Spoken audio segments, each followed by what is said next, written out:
দীর্ঘ 7 বছর একজন বয়সের ভারে নুয়ে পড়া বাবা চোখের পানি মুছেছেন থানা, আদালত আর তদন্ত সংস্থার বারান্দায়। মেয়ের নিখোঁজ হওয়ার বিচার চেয়ে বিক্রি করেছেন ভিটে মাটি, হয়েছেন ঋণে জর্জরিত। একের পর এক 4টি তদন্ত সংস্থা যখন বলেছে মেয়েটির কোনো সন্ধান মেলেনি, তখনও সেই বাবা হাল ছাড়েননি। বিচারকের কাছে কেঁদে কেঁদে বলেছেন, আমার মেয়েকে এনে দিন, নয়তো বিচার করুন। কিন্তু আইন যখন অবশেষে 7 বছর পর অন্ধকারের শেষ সীমান্তে আলো ফেলল, তখন বেরিয়ে এলো এক শিহরিত করার মতো সত্য। একটি নিখোঁজ ডায়েরি, একটি বন্ধ মোবাইল নম্বর আর এক অদৃশ্য আততায়ী। কিন্তু কে সেই ছায়ামানব? কেনই বা এত নিখুঁতভাবে মুছে দেওয়া হয়েছিল 18 বছরের এক তরুণীর অস্তিত্ব? চলুন শুরু করা যাক আমাদের আজকের ভিডিও, অনার কিলিং।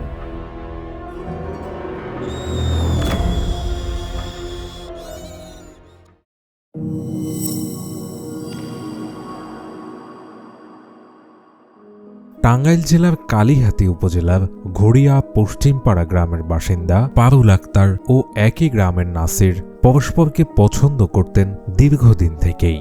কিন্তু বেকার নাসিরের হাতে কোনোভাবেই কন্যাকে তুলে দেবেন না পারুলের পিতা কুদ্দুস মিয়া। দিনটি ছিল 2012 সালের 28 মে। পরিবারের চোখ ফাঁকি দিয়ে পারুল ঘর ছাড়েন নাসিরের হাত ধরে। মেয়ের এমন সিদ্ধান্তে কুদ্দুস মিয়া এবং তার পরিবারের তথাকথিত সামাজিক সম্মান ধূলিসাৎ হয়ে যায়। গ্রাম জুড়ে শুরু হয় কানাঘুষা, ক্ষোভ আর অপমানে কুদ্দুস মিয়ার ভিতরে জন্ম নিতে থাকে এক অন্ধকার আক্রোশ। ভালোবাসার টানে পরিবার ছেড়ে পারুল আর নাসির সব পেছনে ফেলে চলে আসেন ঢাকার আশুলিয়ার জামগড়ায়। দুজনই পোশাক কারখানায় চাকরি নেন। ভেবেছিলেন নতুন করে সংসার সাজাবেন, কিন্তু বাস্তবতা এতটা সহজ ছিল না। স্বল্প আয়ে সংসার চালানো কঠিন হয়ে পড়ে। তার উপর শুরু হয় পারিবারিক কলহ। টানাটানি আর ঝগড়াঝাটির মধ্য দিয়ে কেটে যায় 3টি বছর। কিন্তু 2015 সালের মাঝামাঝি সময়ে পারুল মানসিকভাবে অনেকটাই ভেঙে পড়েন।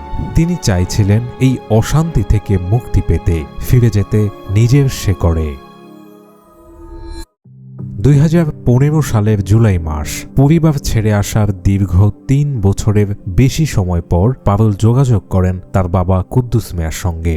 কান্নায় ভেঙে পড়েন পারুল। ওপাশে থাকা কুদ্দুস মিয়াও শান্ত গলায় মেয়েকে সান্ত্বনা দেন, বলেন, যা হয়েছে হয়েছে, তুই ঘরে ফিরে আয়। বাবার এই অমায়িক ব্যবহারে পারুল ভেবেছিলেন সময় বুঝি সব ক্ষত ভরিয়ে দিয়েছে। 19 জুলাই 2015 বাবার ভালোবাসার উপর বিশ্বাস রেখে আশুলিয়ায় স্বামীর সংসার ছেড়ে পারুল টাঙ্গাইলে বাবার বাড়িতে ফিরে আসেন। পারুল বাড়ি ফিরেছিলেন ঠিকই, কিন্তু এর মাত্র 3 দিন পর 2015 সালের 22 জুলাই এক রহস্যময় সফরে বের হন তিনি। আর তারপর থেকেই পারুল আক্তার যেন বাতাসে মিলিয়ে যান।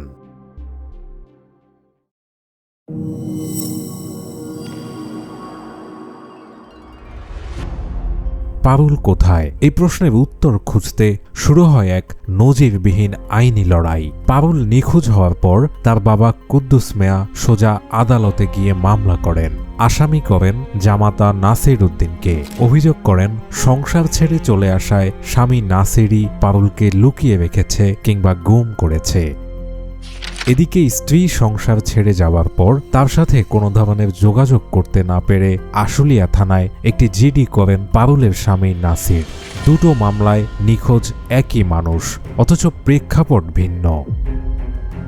কুদ্দুস মিয়ার দাবি, মেয়েকে বাড়িতে না পেয়ে তিনি ভেবেছেন পারুল হয়তো আবার নাসিরের কাছেই ফিরে গেছে, তাই আশুলিয়ায় নাসিরের বাসায় গিয়েছিলেন মেয়েকে খুঁজতে। কিন্তু নাসির পারুল সম্পর্কে কোনো সদুত্তর দিতে পারেননি। আর নাসিরের দাবি 19 জুলাই তিনি কর্মস্থল থেকে ফিরে তার স্ত্রীকে বাসায় পাননি। এরপর থেকে স্ত্রীর সাথে তার সকল যোগাযোগ বন্ধ। শুরু হয় তদন্তের দৌড়ঝাঁপ। একের পর এক 4টি শীর্ষ তদন্ত সংস্থা তদন্তের দায়িত্ব নেয়। টাঙ্গাইলের কালিহাতী থানা পুলিশ, জেলা গোয়েন্দা পুলিশ, পিবিআই এবং সিআইডি। একে একে 4টি সংস্থা দীর্ঘ 7 বছর তদন্ত করে আদালতে রিপোর্ট দেয়। পারুলের নিখোঁজের বিষয়ে নিশ্চিত কোনো তথ্য বা ক্লু পাওয়া যায়নি। কিন্তু সন্তান হারানো পিতা কুদ্দুস মিয়া থেমে যাননি। প্রতিটি প্রতিবেদনের বিরুদ্ধে তিনি আদালতে না রাজি আবেদন ঠুকে দেন। এক নাছোড়বান্দা বাবা মামলা চালাতে গিয়ে জমি জমা বিক্রি করে দিলেন, দেনাগ্রস্ত হলেন। বিচার পাওয়ার জন্য ব্যাকুল এক বাবার লড়াই দেখে সাধারণ মানুষ থেকে শুরু করে আদালত পর্যন্ত সবার সহানুভূতি গিয়ে পড়ে কুদ্দুস মিয়ার উপর। সর্বশেষ সিআইডির প্রতিবেদনের উপরও যখন না রাজি খারিজ হয়, কুদ্দুস মিয়া উচ্চ আদালতে আপিল করেন এবং বিচার বিভাগীয় তদন্তের দাবি জানান।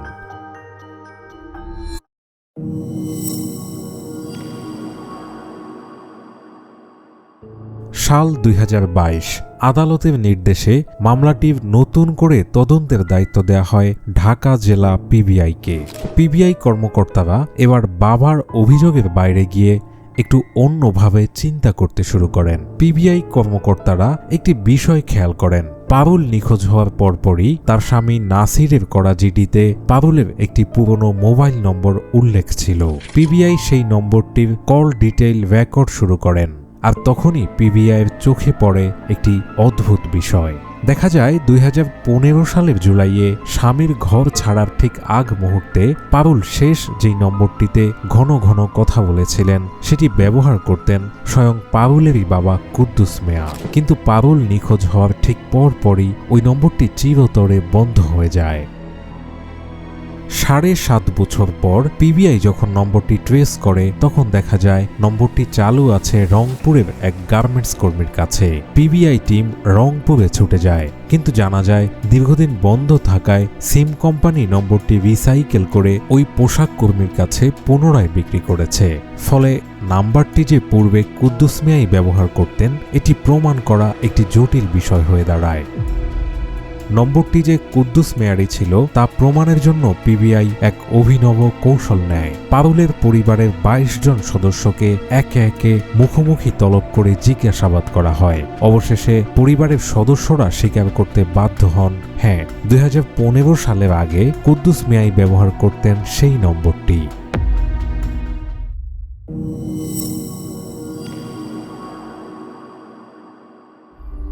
২০২৩ সালের জানুয়ারি পিবিআই মুখোমুখি বসায় মোহাম্মদ কুদ্দুস মিয়াকে। পোড় খাওয়া তদন্তকারীর চোখ এড়িয়ে যাওয়া এত সহজ ছিল না। যখন বন্ধ মোবাইল নম্বরের ফাঁদ আর সাক্ষীদের প্রমাণ সামনে এনে দাঁড় করানো হলো তখন ভেঙে পড়লেন দীর্ঘ ৭ বছর ধরে অসহায় বাবার অভিনয় করে আসা কুদ্দুস মিয়া। পারুল নিখোঁজ হননি, পারুলকে হত্যা করা হয়েছিল। আর এই নির্মম হত্যাকাণ্ডের মূল পরিকল্পনাকারী এবং ঘাতক আর কেউ নন, পারুলের জন্মদাতা বাবা কুদ্দুস মিয়া নিজেই। পালিয়ে বিয়ে করার কারণে পারুল ও নাসিরের উপর আক্রোশ ছিল কুদ্দুস মিয়ার। তিনি মনে করতেন মেয়ে পরিবারের সম্মান নষ্ট করেছে। ২০১৫ সালের মে মাসে পারুলের ফোন পাওয়ার পর থেকেই কুদ্দুস মিয়ার ক্ষোভ আর অপমানের আগুন আবারও জ্বলে ওঠে। পরিবারের সম্মান নষ্ট করার বদলা নিতে তিনি একটি নিখুঁত পরিকল্পনা সাজান আর এতে যুক্ত করেন তার বন্ধু ও পেশাদার ডাকাত মোকাদ্দেস ওরফে মোকা ডাকাতকে। মোকা ডাকাতের শ্বশুর বাড়ি জয়পুরহাটের পাঁচবিবি উপজেলার তুলসীগঙ্গা নদীর পাড়ে। জায়গাটি ছিল অত্যন্ত নির্জন। পারুলকে হত্যার জন্য সেই জায়গাটি উপযুক্ত বিবেচনা করেন তারা।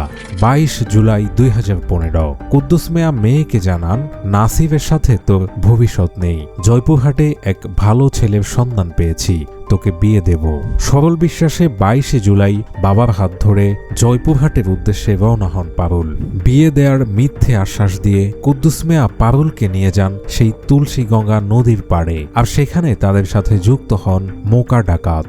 আধার রাতে ওড়না দিয়ে পারুলের হাত পা বেঁধে ফেলে ভাড়াটে খুনি মোকা ডাকাত ও পারুলের জন্মদাতা বাবা কুদ্দুস মিয়া। পারুল হয়তো বাবার কাছে প্রাণ ভিক্ষা চেয়েছিলেন, কিন্তু অপমানের প্রতিশোধে অন্ধ বাবার মন গলল না। কুদ্দুস মিয়া নিজের হাতে ওড়না ও গামছা পেঁচিয়ে শ্বাসরোধ করে হত্যা করেন নিজের সন্তানকে।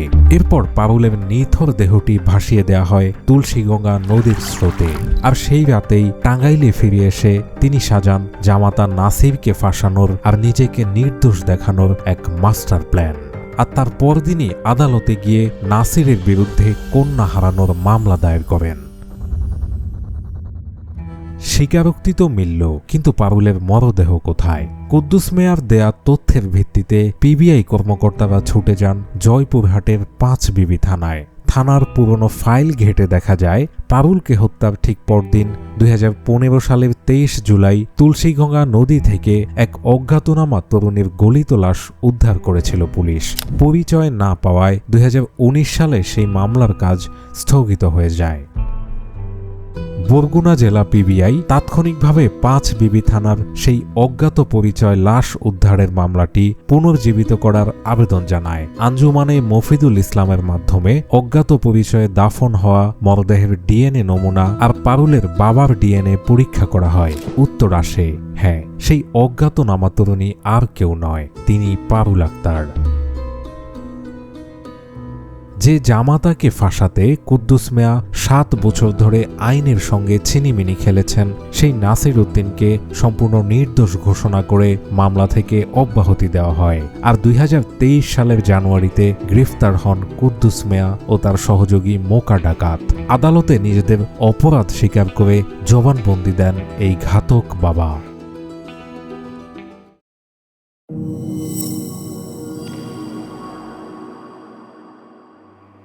2026 সালের জানুয়ারিতে প্রকাশিত পিবিআই এর বইয়ে এই ঘটনাটিকে অনার কিলিং ও অন্যতম জটিল তদন্ত হিসেবে অন্তর্ভুক্ত করা হয়। অনার কিলিং বলতে হত্যাকাণ্ডের একটি নির্দিষ্ট জনরাকে বোঝানো হয়, যা তথাকথিত সম্মান রক্ষার নামে হত্যা, যেখানে পরিবারের তথাকথিত সামাজিক সম্মান কিংবা অন্ধ অহংকারের কাছে হেরে যায় সন্তানের জীবন। পারুল আক্তারের ঘটনার মতোই সম্প্রতি খুলনার সোনাডাঙ্গার ঘটনাটিও আমাদের শিউরে দেয়, যেখানে আরফানা হোসেন নির্জনা নামে একটি কিশোরীকে নিজের বাবা মাই হত্যা করেছেন শুধুমাত্র নিজেদের তথাকথিত সামাজিক সম্মান রক্ষা করতে গিয়ে। কোনো সামাজিক মর্যাদা মানব জীবনের চেয়ে কি বড় হতে পারে? সন্তানকে জন্ম দেওয়া মানে কি তাকে হত্যার লাইসেন্স পেয়ে যাওয়া? তথাকথিত সম্মান রক্ষার নামে কোনো হত্যাই সম্মান এনে দিতে পারে না, বরং তা জন্ম দেয় আজীবনের ধিক্কার এবং এক কলঙ্কিত ইতিহাসের।